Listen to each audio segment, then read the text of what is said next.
Now that we have reviewed some of the universal practices for supporting social emotional competence, we will turn to discuss evidence-based strategies and ideas for providing opportunity to support the development of specific or targeted social emotional skills.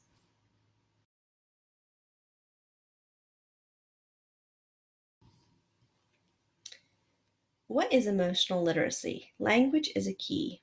While emotional literacy is not just about language, language plays a large part in emotional literacy because language is so important in a social world. Language serves as a tool to communicate, and much of what language communicates is our feelings about ourselves and our relationship with others. We use language to give common meaning to something, such as a feeling.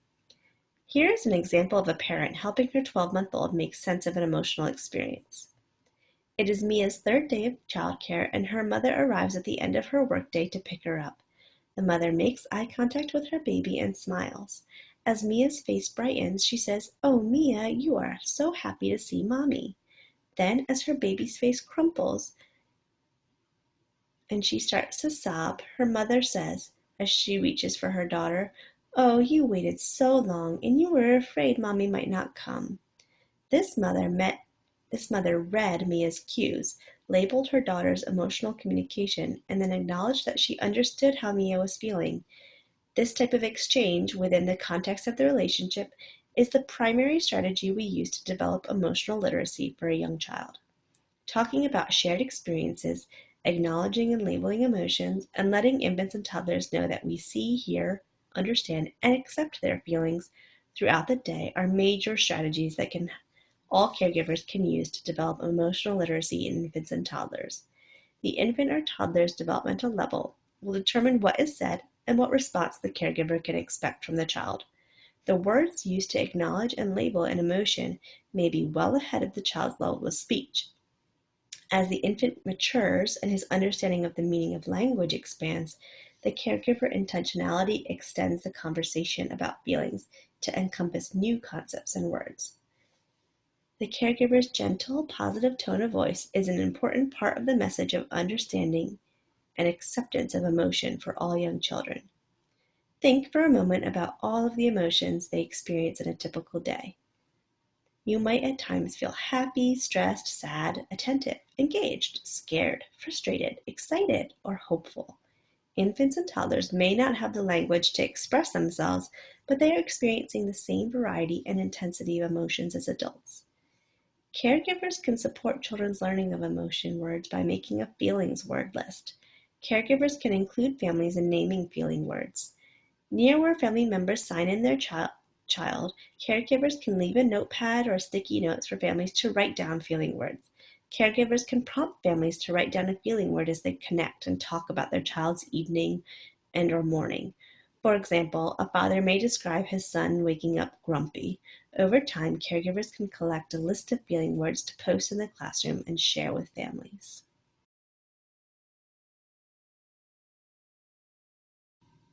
Here are some strategies to develop emotional literacy in infants and toddlers.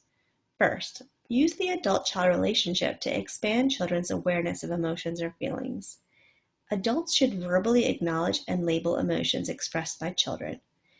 Then, adults can assist infants and toddlers with regulating their emotions. Talk about the fact that feelings can change. Use questions about feelings to see if and how a child responds.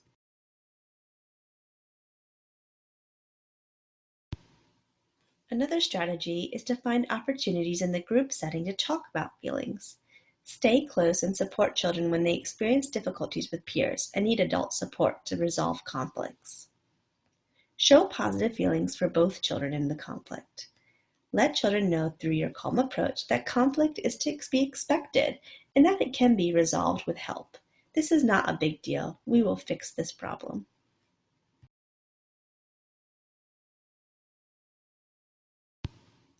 Third, use enriching language tools. Choose books, music, and finger plays with a rich vocabulary of feeling words.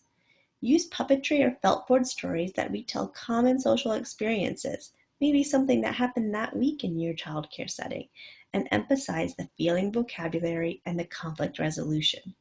Read stories about characters that children can identify with who express a range of feelings.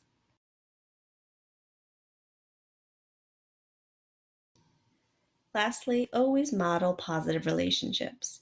This can be between adults in the setting and with other children.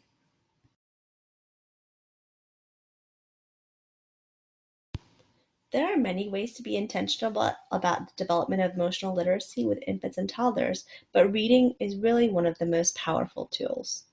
It can expand a child's awareness of his or her own feelings and the feelings that others might have, really developing that empathy.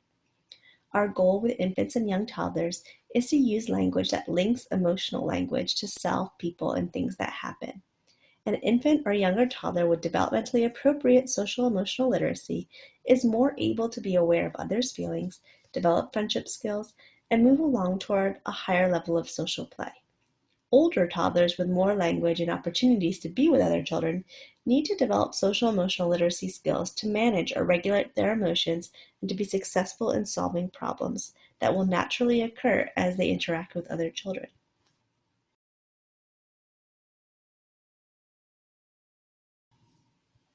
As young children's emotions are nurtured and supported through responsive care, they begin to feel a sense of trust. In a trusting relationship, infants and toddlers can begin to focus more on cues in their environment and they are able to use positive behaviors to get their needs met. Healthy emotional literacy skills contribute to social skill development, including making and keeping friends and getting along with others. As young children engage in back and forth play and communication with a responsive caregiver and learn ways to regulate and make sense of their emotions, they will also learn to seek out and respond to this type of interaction. Engaging in this type of communication is an important skill that will eventually help a toddler learn how to play next to another child. Families play a huge role in supporting social emotional literacy in very young children. It is within the family that children first begin to learn to read other people's responses to their feelings and behaviors. How their family members respond to them will shape the way that children learn to respond to others and interact in their own relationships. From a very early age, children learn about how emotions can be communicated by the ways they are expressed by family members. Children learn about acceptable social emotional expression not only from what family members say, but also from their facial expressions and body language. When parents talk to their babies and toddlers and then pause for a response, they send a message to the child that they are interested in his response.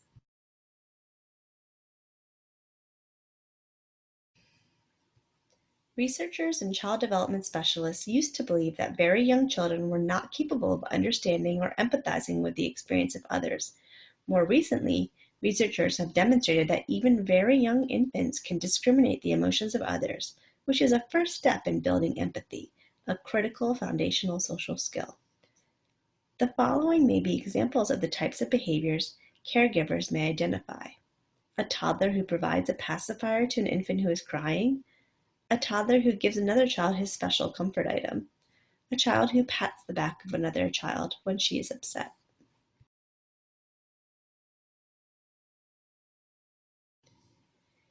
Caregivers play an important role in the earliest stages of a child's social development. Early on, however, children also begin to notice and play with each other. At what age do you think children begin to notice each other?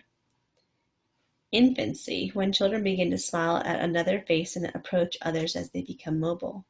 At about 1 year of age, when they begin to play with some toys another child is using and imitate others nearby. Maybe older 2-year-olds when they begin to take turns with toys, or preschoolers when they develop dramatic play routines together. All of these are correct. Young children go through various stages of social play, just as they go through stages of development in other areas.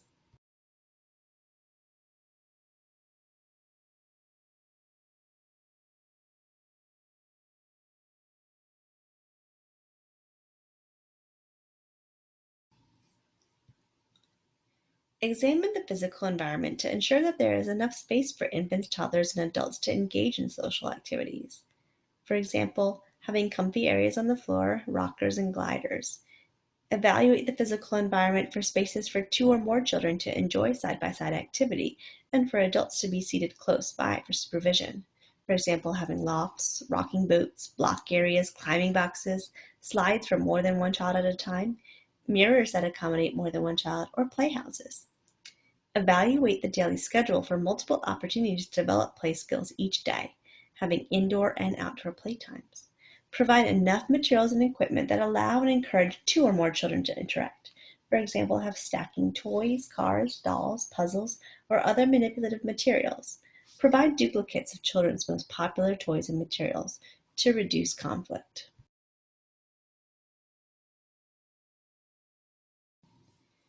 Encourage toddlers to help each other and do routines together. For example, hand washing, brushing teeth, cleaning up toys. Provide positive guidance and verbal support for playing together and helping each other. For example, Maria and Tasha, you are doing such a good job rolling out the Play-Doh together. Ted, please hand Mary her spoon. Gabriel, will you take this book to Benji?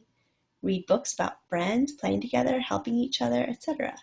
Such as You Can Do It, Sam, I Can Share, Jamberry, and the Little Mouse, the red ripe strawberry, and the big hungry bear. Practice turn taking. Remind participants that turn taking is an important exchange both between adults and infants and toddlers and between 2 young children. Turn taking is a concept that children begin to learn in infancy. It is both a social skill and a communication skill that is used during back and forth conversations. One example of a turn taking game with an infant is imitating the infant's vocalizations, waiting for a response from the infant, and repeating the infant's response. This is how infants begin to learn your turn, my turn. Children gradually learn about turn taking within the context of responsive and nurturing relationships. It is very important that we support toddlers as they begin to learn about turn taking and navigating play situations with others. We need to teach them what to do.